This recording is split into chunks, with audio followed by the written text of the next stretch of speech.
to the next slide. Yeah, yes, it has. Yeah, okay, cool. So, like Ali was saying, we wanted to do some education stuff. Strength conditioning for Taekwondo, it's probably still a growing area in terms of everyone recognizing the importance of it. Tonight, I just want to give a bit of a general overview from the Karugi side. The principles all stay the same for anything, but try to give you guys a bit of an understanding. We'll send out this PowerPoint after as well, because it's got some exercises in it and templates and things like that. But for people like Ali and myself, we want to get a bit of an understanding of where you guys are at and maybe where you need some support. I'll also talk about, I think a challenge for a lot of athletes, especially when they start to get a lot more serious about their Taekwondo, is fitting in another 2 or 3 strength and conditioning sessions on top of school, on top of training per week. How some of the kind of options you can have at the club level to integrate some of that. And I'll just talk about some options there.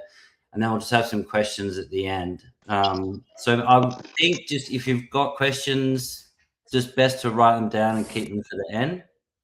But yeah, like I've said in this slide, the basics of strength conditioning for Taekwondo, can someone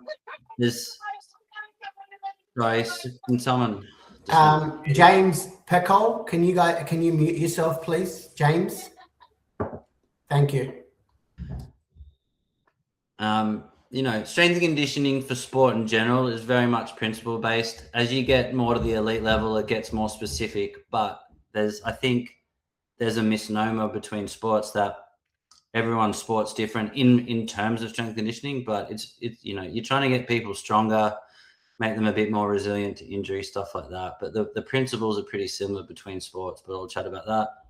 The lens you look at S&C through, like you want to enhance performance, you want to reduce the risk of injury. You can't prevent injury, but you can certainly reduce the risk of it. What can we do at a grassroots level? There's always what's optimal versus what's practical. So you got to make that distinction. And then just some S&C stuff for the everyday person. So I won't go over that. That's just I suppose what this does show is that, the Olympics, Taekwondo came in the Olympics in the year 2000, and compared to other sports that may be professionalized earlier, then the uptake of kind of high performance behaviors takes a bit longer. So, I'd say only the last 5 or 10 years in the sports side of things, people realize the importance of strength and conditioning. But it's probably just a reality of, when it became an Olympic sport, that it's not a professional sport in Australia, things like that. So like why do people want to do strength and conditioning training? You basically want to make your athletes more resilient to injury. And that can be, if you're distinguishing Taekwondo between contact and non-contact injuries, you can have a bigger influence over non-contact injuries, like making the joints more resilient to training volume, just general strength, things like that. You can't really allow for contact injuries, but if the stronger the person's body, the more resilient they are to contact injuries as well. Strength and conditioning can be looked at as many things: strength, power, flexibility, conditioning, all kinds of stuff that gets put under that, strength and conditioning. Some people refer to it as just athletic performance training now, but some sports probably see probably overvalue strength and conditioning, but at the end of the day, if you're short on time, training of the sport is king. That's the most important thing, and then you work out the rest underneath that. But S&C is also just a framework for managing the training variables, and probably in upcoming sessions we'll talk about planning and periodization in more detail, like what you would do to plan out a class into a week, into a month, into a year, into planning for competitions too. So, but again, for me and for us with the grassroots clubs, how do we put these into understandable concepts? So for athletes, there's all kinds of athlete development models, but generally this is, I don't know if people have heard the saying, all models are wrong, but some are useful. All the models don't account for the individualized variance between people, but they do allow for a framework to apply that makes it easier. And I think the more athletes you're managing, the more you need a framework to guide what you're doing, and the simpler you've got to make it. But as generally athletes get into, the ages of 13, 14, 15, that's when you want to start some kind of strength training, whether it just be body weight or that. And that's when it's becoming more important. And as the training loads go up as well, your body needs to be strong and resilient to handle a training load, not just get used to training more. So one issue I've seen with strength and conditioning is that you blindly follow, I'm generalizing, but people might blindly follow paradigms or philosophies of, in the past, everyone might have just applied bodybuilding concepts to every sport, or they're just winging it. But one thing that you need to do is break down the demands of the sport. Like, what are the primary movement patterns? So for Taekwondo, we've got jumping, rotating, kicking, punching, pivoting. These are all the things you want to be technically good at, but also how do you ensure the body's strong enough for these patterns as well? But in a general sense, they're all the things you're looking at. And that, you can look at the video I've embedded there, but everyone knows Taekwondo here pretty well. But if you just look really quickly, you can see, instead of looking at through a technical, tactical lens, you can look through it through a strength conditioning lens. Like, they're bouncing on their feet there, they're moving laterally, stuff like that, and break it down. So it's just another lens to look at it through. And then you can, once you have the demands of the sport, then you can kind of retrofit what you're doing. But like I said before, you're still wanting to get people strong and powerful in the key movement patterns, which we'll go over in a bit.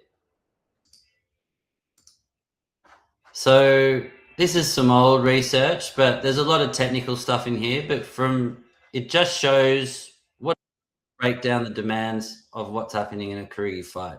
Some of this may have changed to 2026, but it just shows you some of the analysis you can use to then inform what you're doing. So, 2-minute rounds. Within a 2-minute round, some of the researchers found that 50% of that time is a low intensity action. Basically, they're waiting to attack, preparing to attack. There's no engagement.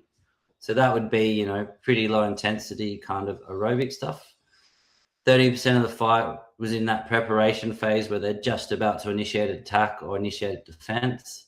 And then 37% of the fight was a high intensity action, attacking, spinning, kicking, going for it as well. So one way of looking at that, you might program some interval sessions using Taekwondo, and that's how you could break up the time. 50% is pretty low intensity, 13%, a bit more moderate, and then 37% is a high intensity action.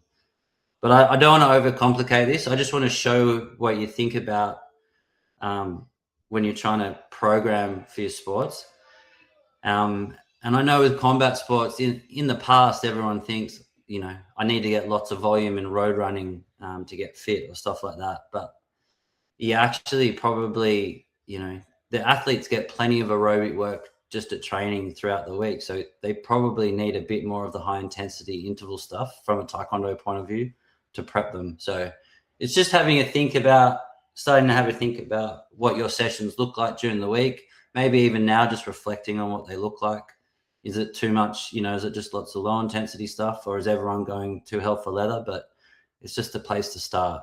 Then you're looking at, if you want to get into conditioning using a bike or stuff like that, you can look at the heart rate stuff.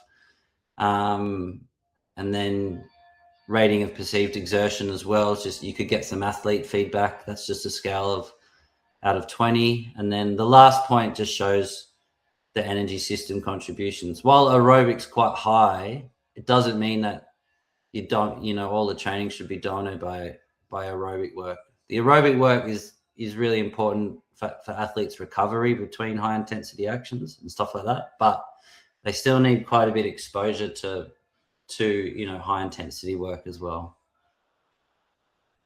So like I said, that will inform training practices. So you might think, anywhere in a Taekwondo competition, the rest or the work to rest ratios might be like 1-2 or 1-8. So that's quite a big spectrum. But again, that's something, the lighter weight fighters might be that 1-2. The heavier weight fighters might be more in that 1-8. So again, it's stuff to think about. But again, there it's saying if I was programming some high intensity kicks with the pads, you might go 10 seconds hard, 20 seconds easy. It just gives you a frame of reference. And then looking at the analysis, I'm not, a lot of these videos were to show non-Taekwondo people just the demands of the sport. So just in the interest of time tonight, I won't go through this, but you'll get a copy of the presentation. So in Taekwondo, the velocities, the speed at which people are moving at are really quick. So you want, really in a nutshell, athletes that have a good cardio base, but can repeat high intensity movements throughout the whole duration of the round. So what are the qualities you kind of have in a modern day Taekwondo athlete? Strength, agility. Agility just means changing direction in reaction to a stimulus. So being able to adjust to your opponent and what they're doing. Power, which is all the jump stuff, plyometrics, flexibility, mobility, a good kind of fitness base, your aerobic base, and then your ability to repeat those high intensity actions. And then you're looking at, robustness is something that's talked about a lot in the strength and conditioning community and sport. It's basically just getting athletes strong, not just their muscles, but their joints, connective tissues everywhere, that makes them more resilient to knocks or soft tissue injuries and stuff like that. And then recovery. Recovery is probably the most undervalued thing in sport, and probably it's not something, it's not something we've nailed. And I think it's really hard with teens getting them to eat properly and sleep, especially with phones there as well. So, your gains in training are only as good as your ability to recover and adapt. So again, I think everyone knows what good recovery looks like, but making it happen is definitely challenging. So, when we look at our Taekwondo athletes, you just, in a general sense, if we talk about it at a grassroots level and you want to focus on your young team, your cadets and your juniors, say, and they've done no strength training, you basically just want to build up their strength in basic movement patterns, push-ups, like pushing, pulling, squatting, which the squatting pattern is any kind of leg pattern where you're bending at the knee, lunges, and then hinging is anything where you're bending at the hip, like bridges and stuff like that. You want to just get them strong in all the movement patterns, get them strong in jumping, landing, and get their core strong. And that's the way you can look at it through a real simple lens. But then as you go up the chain and you're dealing with, the pathways athletes or Olympic level athletes, you're starting to look at a lot more things like, what's their strength compared to their body weight? Are they powerful or are they really slow? Have they got, are they gassing out in fights? Is that something we need to help them on? What is their training age? Like, when do they actually start training Taekwondo and strength training? And then, injury history, all this kind of stuff as well. But in the beginning, you just want to keep it simple. So I think the first thing you really focus on with young athletes is just getting them strong in all movement patterns and getting, their jumping ability really good. If we want to keep it really simple. So again, this is getting a bit technical, but there's different ways you can look at just general physical testing.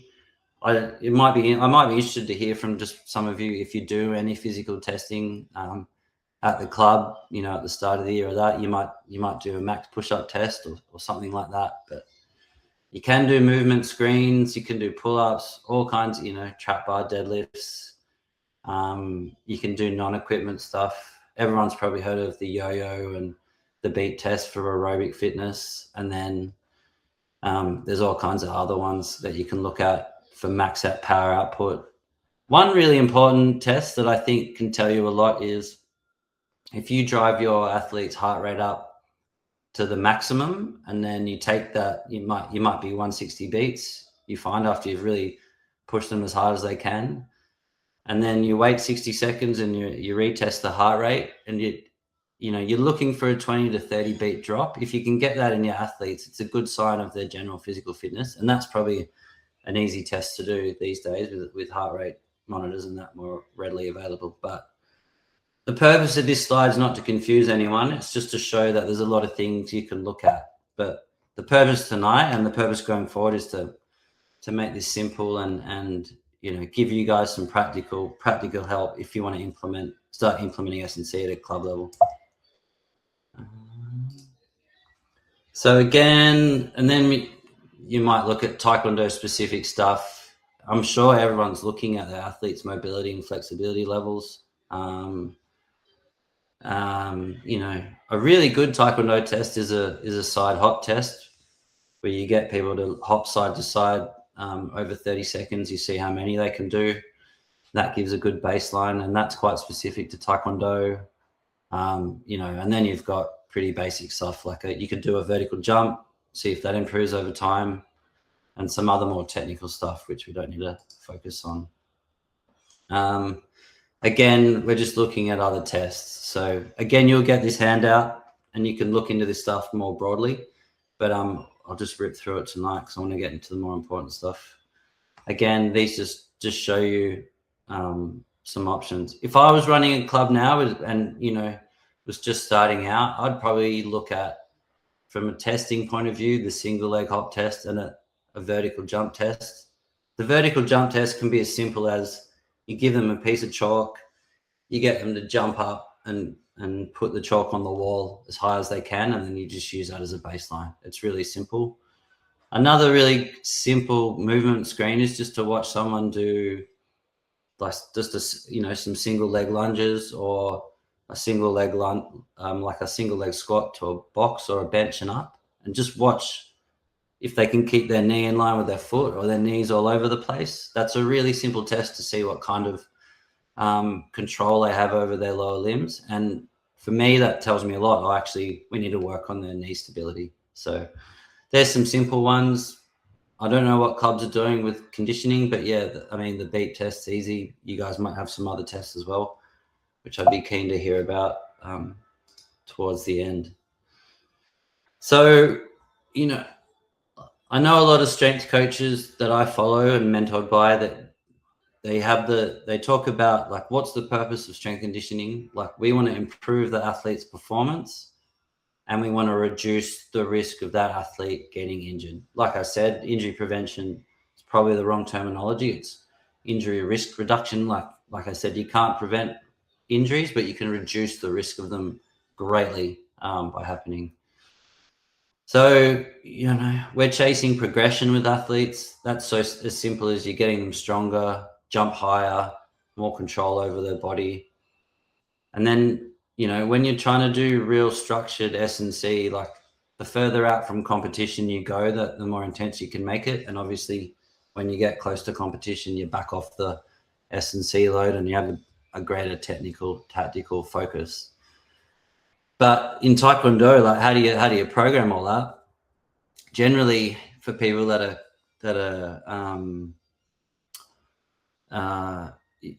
understand team sports well, the team sports, they're aiming for the finals at the end of the year. But Taekwondo is like lots of mini seasons, and you're targeting competitions as you go. And you might put more weight on different competitions throughout the year. For example, the Olympics, World Champs, everyone will be peaking for that, but you might have some other events during the year which you might train harder in the lead up. Or, at a young level, when they're 13, 14, 15, it's probably best you just keep a pretty standard progression load throughout the year and back it off a little bit. But definitely at the pointy end, this becomes a lot more important. So when we talk about planning, and this is something over the next few months we're probably going to put a bit more information out on, is like, how do you can look at it these two ways. So how are we planning out the year? If we're planning out the year to peak in November, then how do we structure each session leading into the week's plan, into the month's plan, into like the macro cycle might be a 3-month plan. Or for us, I reckon the macro cycles are each cycle leading up to an event, like a key event. There might be 3 or 4 key events a year and other smaller ones, and then how you're planning all that out. Or you can look at it through, how am I planning out the sessions for the year to improve my young athletes? I want to get them stronger and more powerful, and I want them to get better at certain technical and tactical goals. How do I then plan, retrofit my whole year to suit those goals? And that's something we'll chat about a bit more. And it's something we're going to engage the AIS on, to talk about, like understanding skill acquisition and how athletes learn, and motor learning, and how you can then apply that to a yearly plan. I do understand as well that, a lot of people's clubs aren't their primary thing. They've got other jobs, family, and they're busy. So for me, I always say, like, the more athletes and the busier you are, the simpler you've got to keep it all. But we'll chat on that as well. So there's all different types of models you can use to plan weeks and stuff like that. I'm going to give you one example. But a lot of people's, the way they plan out the week is going to be dictated by how many athletes you've got, what instructors you've got available. There's so many variables. So that's why I say to keep it simple. But a really good model for planning training in general is this high-low model. So if everyone remembers Ben Johnson and Carl Lewis, Ben Johnson was the Canadian athlete. His coach popularized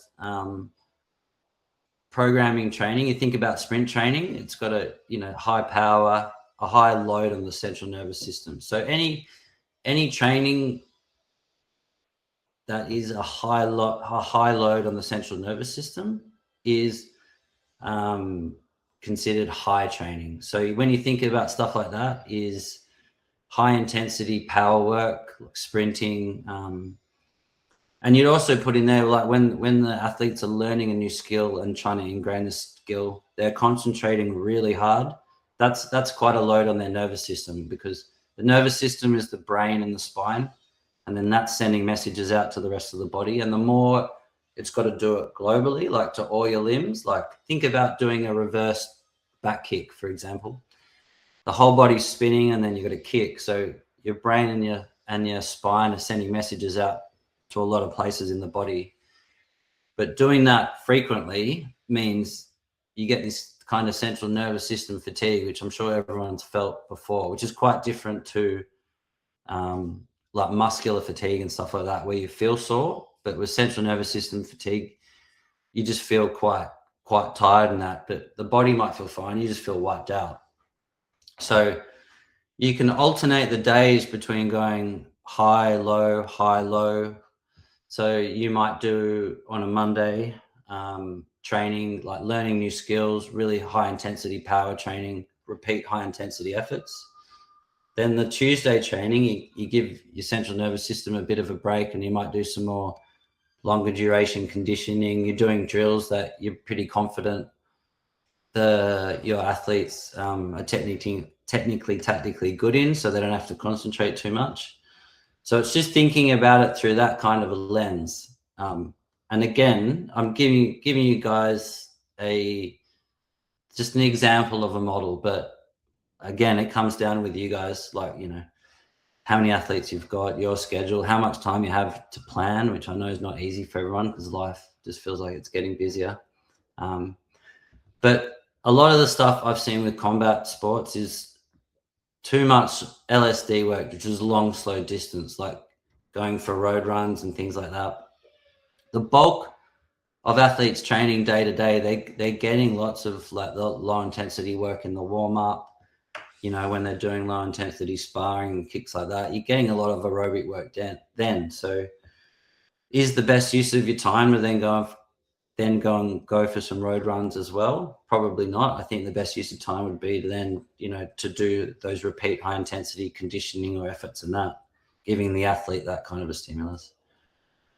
So yeah, that's a model. You can go high, low, rest on Wednesday, high, low, and then Saturday could be a bit of a mix, or you could alternate it, or you might go low, high, or stuff like that. But it's just thinking about what kind of training has a draining effect on the central nervous system, and then just alternating that with training that doesn't, really, in a simple sense.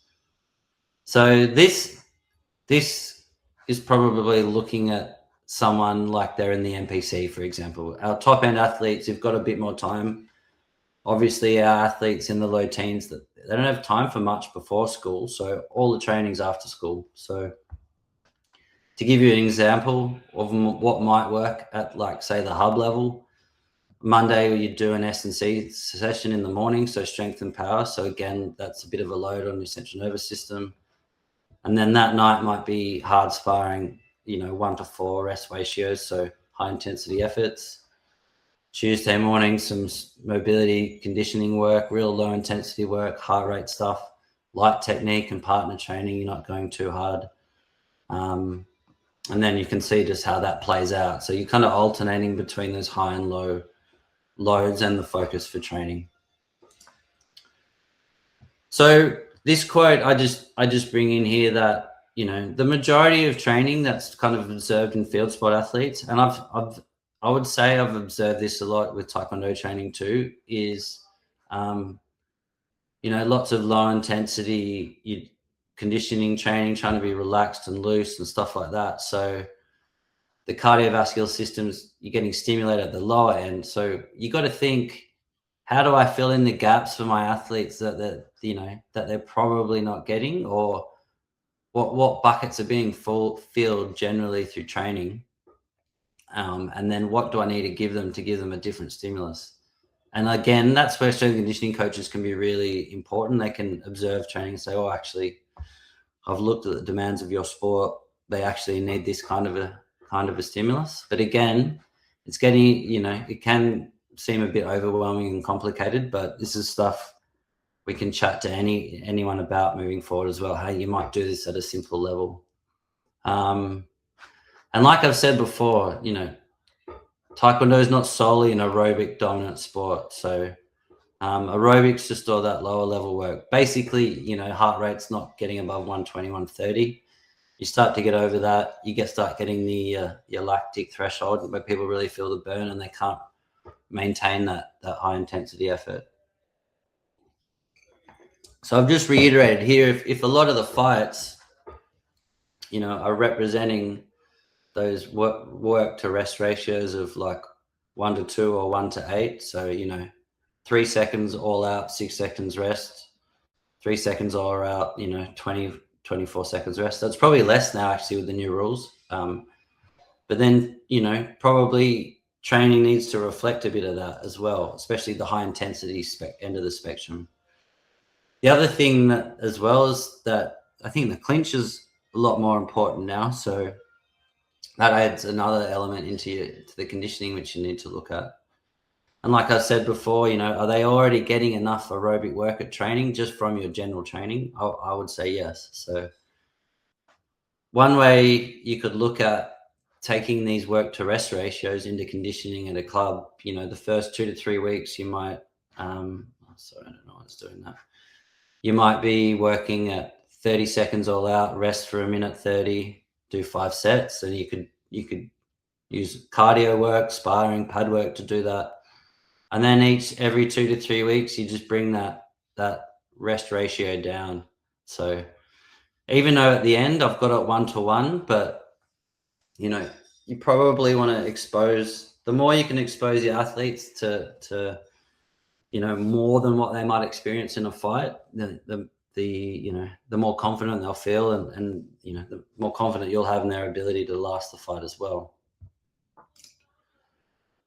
So just some final thoughts on this section. What S&C can enhance the skills of the athlete, and like it's good for you guys to reflect, like, what do my athletes really need? Or actually, I think my athletes just need some general strength work at a young level, and that's going to give them greater body awareness and stuff like that. That's really important. You need, another important factor is having an agile program.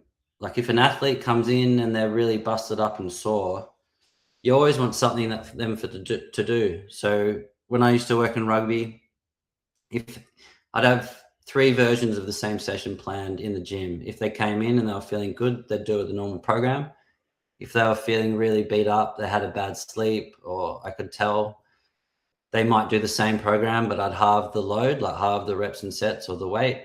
If they were really, really sore and really tired, the third option was just to get them to do mobility and some cardio work on the bike and just make it a real recovery focused session. But you don't just blindly follow the program. Like it's always good to be agile depending on how the athletes present on the day. But again, it just depends on your setting.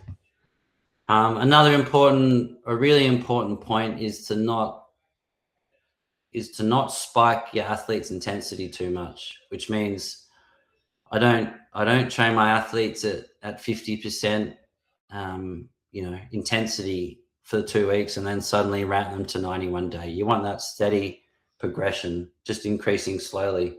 Big spikes in training load, you just get injured and then you'll lose players. So it's always better to err on the side of caution when increasing, training load and intensity rather than going over the other side. They get injured, then they're out for a while. So, and like I said, planning and, if you're going to teach athletes new skills, it's best done when they're fresh and at the start of training when they're not fatigued, because that gives their nervous system and brain the best chance of ingraining that technique perfectly.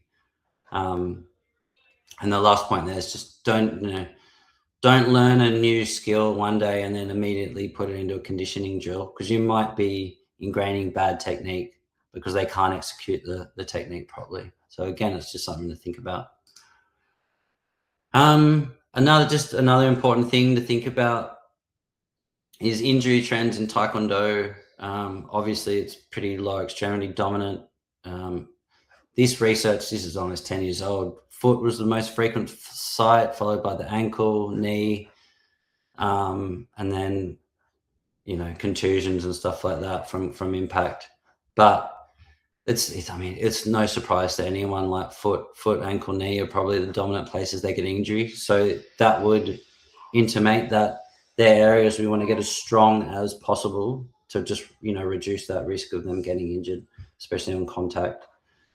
So what this point here just talks about is you can, if you're strapped for time, I always say that the warm-up's one of the best things you can use you might just do some do a mini 10 to 15 minute S&C session focusing on that stuff.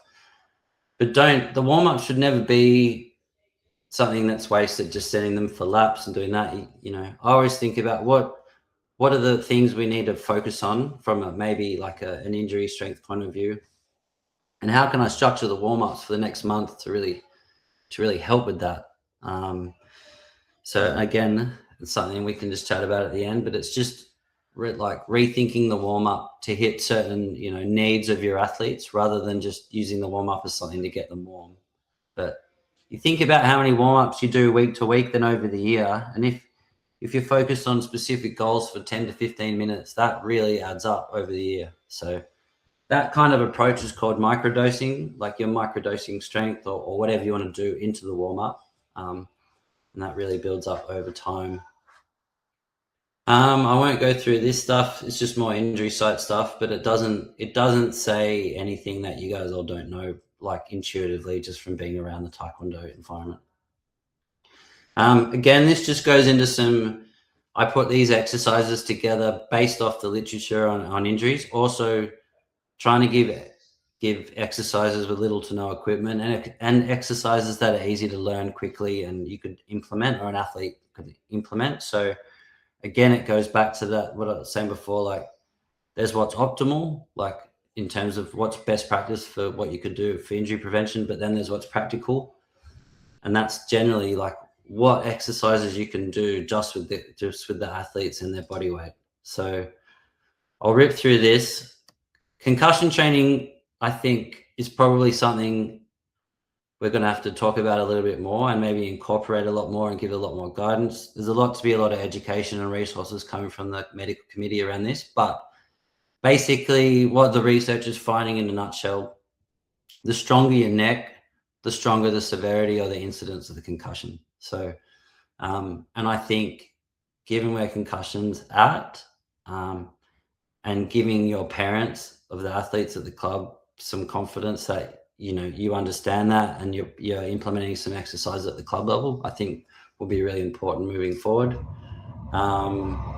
This is simple stuff. You can do it with partners.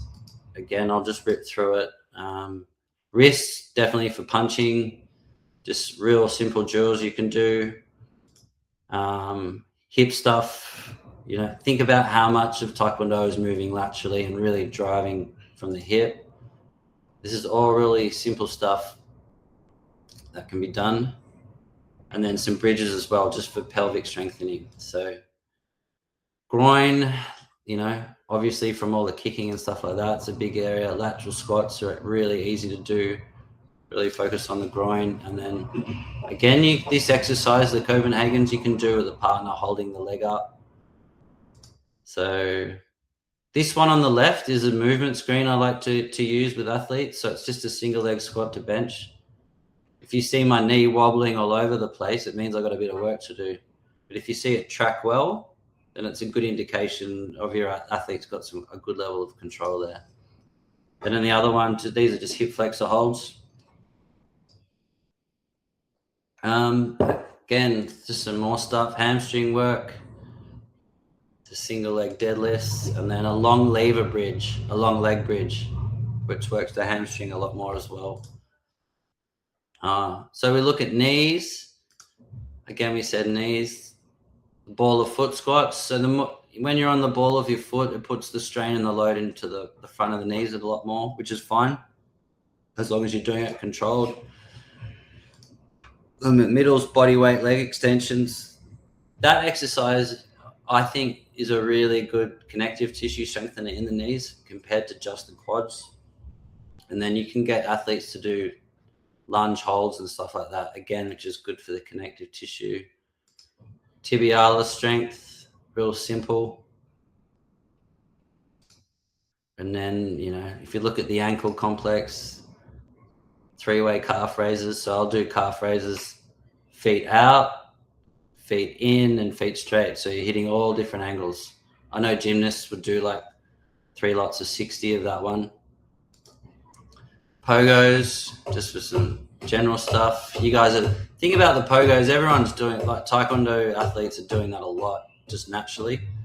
But yeah, for young athletes, exposing them to that stuff, different angles and all that's really important. And then again, look on the right, I'm just holding on a different angle. Foot stretches, easy to do, beginning of, end of class. Got to maintain that flexibility. So not just stretching there and then you're going, flattening out the foot as well. You can go the other way. But this is all in a resource I can send out, and this, you know, you can look back through the through that as well. So if this was something you're interested in, they're all exercises you could get the athletes to do in the warm-up. You only need to do one set of 15 of each. But you do that for 6 months, you're starting to get some good strength into their joints and movement patterns and stuff like that. So you're microdosing it in. So it's an option as well. So these ones are a bit more fun you can do with athletes. Let's see if these work. So you're getting a bit more technical here, watch.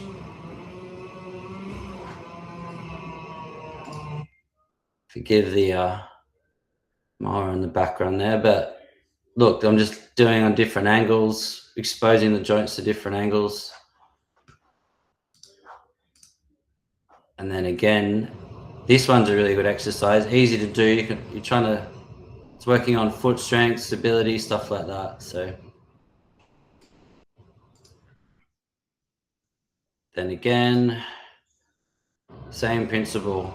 We're not working in one line. We're working on all different planes, which is what Taekwondo is. So you're exposing my foot's working there, my knee stability, my hip, and it's stabilizing in all different planes and angles. So. And then the next one's just a good one, just for the shoulder complex.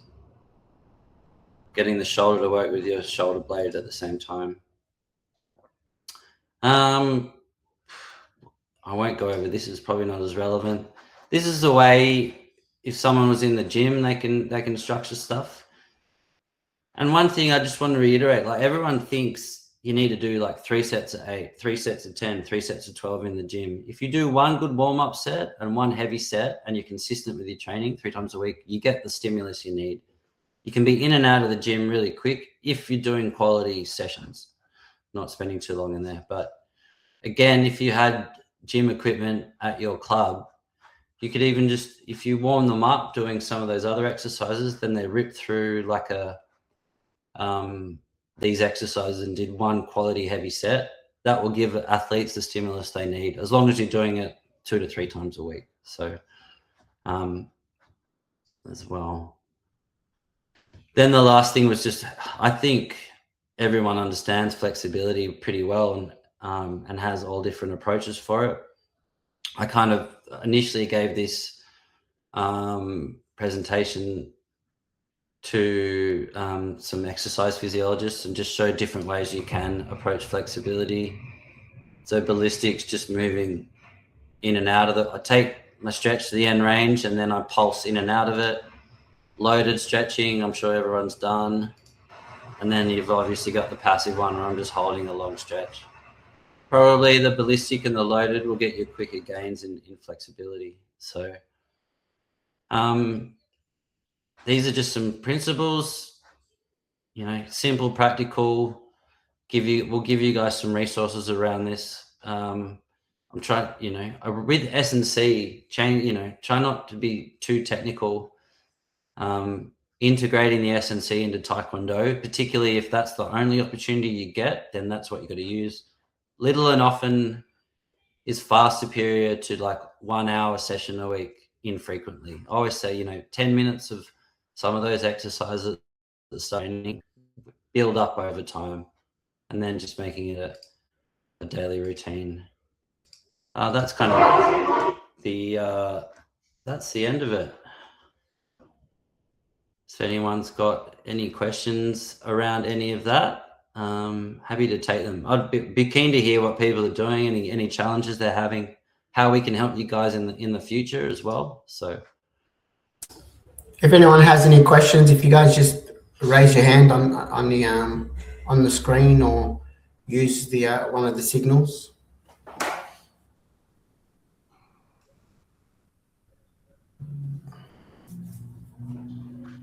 Got to be one question, surely. A lot of that's. Oh yeah, sorry, go. One of the main things we really wanted to do, and the purpose of this is to spike your interest in the strength and conditioning sector, and then hopefully motivate the coaches to look into it a little bit more and start implementing it into their daily training environment. One of the things that Ben said it's so true. We always seem to think we need an excessive amount of time for a strength and conditioning program. You actually don't. The way we structure strength and conditioning at the club, because we can't have athletes in 6-7 days a week, is our warm-ups time, the first 30 minutes in the class is our strength and conditioning program. And you don't need heavy weights. Athletes don't need to be lifting heavy weights at all. A facade, you don't need that. It's a lot of the exercises that he showed, that Ben displayed in the videos, are very, very, very powerful exercise if they're done frequently and consistently. And then you can slowly build on, especially with cadet and junior level age athletes. Body weight is the majority of your training program. Just to share some statistics with you guys, we interviewed 55 different countries from around the world, Southeast Asia and Europe mainly, some in the Pan Ams, and their athletes were doing an average of at least 8 hours of strength and conditioning. I'm talking about high level athletes though, okay? So don't all freak out and feel like you need to go and smash your athletes now. But they got to a point where they were doing 8 to 12 hours of strength and conditioning, 8 to 12 strength and conditioning hours per week. And then when we looked into Australia, we were doing an average of half an hour a week. But since then we've looked at the stats again, and on average, Australians are doing 6 to 8 hours a week. So we have had a lot of coaches that have looked into the strength and conditioning sector and have started implementing it to their club programs, which I think we've seen the results of that, because our athletes' progression is tracking a lot better and our standards is also growing, especially in the pathway space. Eloise, have you got your hand up? Yeah. Yeah, I'm just curious about when you were mentioning, the high volume conditioning rounds, the total volume that you would recommend, I guess, per session or per week, because that is quite, taxing on the body, and, going from cadets, juniors, seniors. Say you've got an hour and a half or an hour session. What's your recommendation of, high intensity conditioning, 1-to-1 or, the 1-to-3 work rounds? Are you talking, how close are you talking, or how far from competition are we talking? I guess I'd say, let's give an example, maximum 4 weeks, or, maybe so eight generally the way we structure a Taekwondo session, it will depend on how far we are away from competition, and it will depend on what we're trying to achieve in that session. So Ben pointed it out that to work on skill acquisition, you'll always do it when athletes are fresh, right? So if I'm trying to work on that high intensity, high volume, then I would work on a 1-to-2 ratio. So 1 minute and I would give them 2 minutes rest. But if I was working on quality, I wanted that one minute round to be a high quality round where I'm not worried so much about the volume, but I want the quality of the kicking technique and the execution of the technique to be at a competition standard. I would go 1-to-4 ratio or 1-to-5 ratio. So I'd give them plenty of rest, and then I'd expect the work rate in that minute to be super, super high. Does that make sense? So yeah. It's something, what I've learned is there's no right or wrong answer in this area. It's something that you have to dabble with, and you'll have different level of athletes with a different conditioning backgrounds and things like that. So I would highly recommend that I would start with a ratio like 1-to-4 or 1-to-5. And then when you find that the quality of the athlete and the kicking techniques is still remaining quite high, I would reduce that and go 1-to-3, 1-to-2, and then sort of play around with that throughout the week. And then at the same time, you'll have some athletes that require different things. I have athletes that if I done a 1-to-1 ratio with them on the week of comp, they do amazing. It really works for them 1-to-1. So 1 minute on. And then I have other athletes that I have 1 minute on, 10 minutes off, and it just works better for them. So what will happen, Eloise, is as you progress and trial and error with your athletes, you'll learn more about what they need. Thank you. I hope that helps. Yeah, it did. Thank you. No worries. It's tricky, hey, like the more athletes you've got, the simpler you've got to keep it. But then you want to individualize as much as you can too. So like you said, you've just got to play with it. Like, yeah, you might even have athletes in 3 groups, ones that are with different work to rest ratios as you go. But yeah, it did. I always like to repeat that. Like it, yeah, I do get it's hard. Like the more athletes you're training, then the more organized, the more thought you got to put in, or the simpler you got to keep it, really. And that's just the same for all sports. Yeah. I would keep it super, super basic at the very beginning and sort of use a stacking system. And then as you're stacking onto your program and elevating the level of difficulty, you'll start identifying which athletes have that adaptation a little bit easier compared to the athletes who don't. And you might need to adjust your sessions as you go according to those athletes, because you certainly don't want to hold any athletes back. But like Ben said, you don't want to rush them either, because that's what causes injury.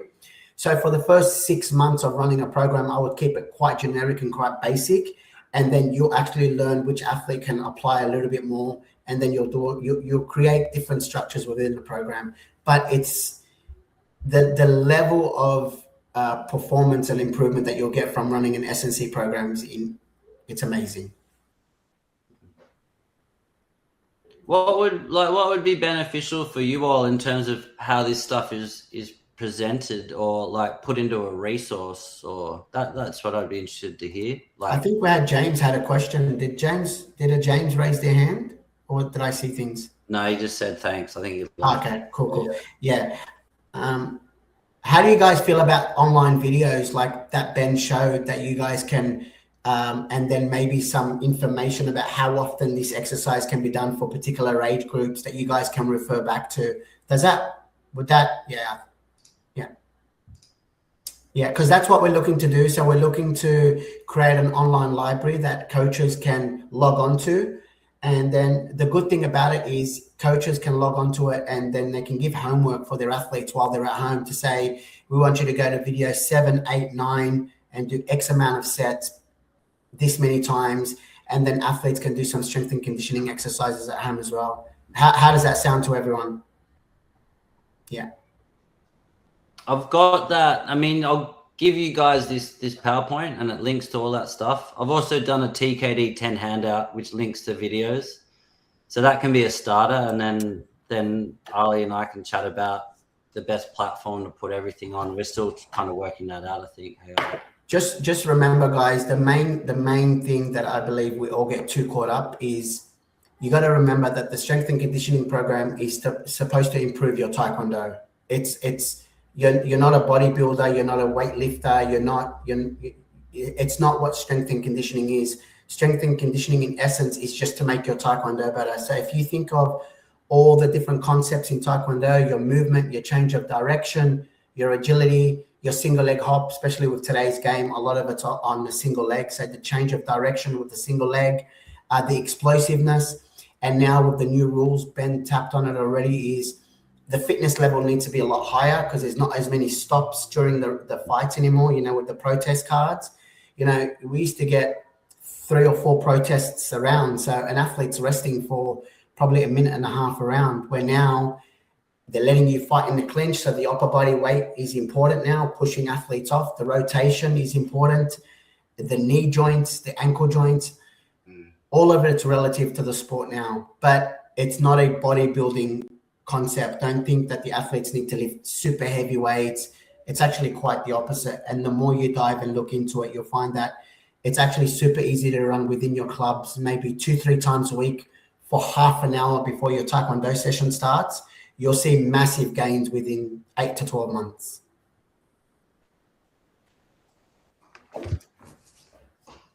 Any other questions about anything? No? Awesome. Okay.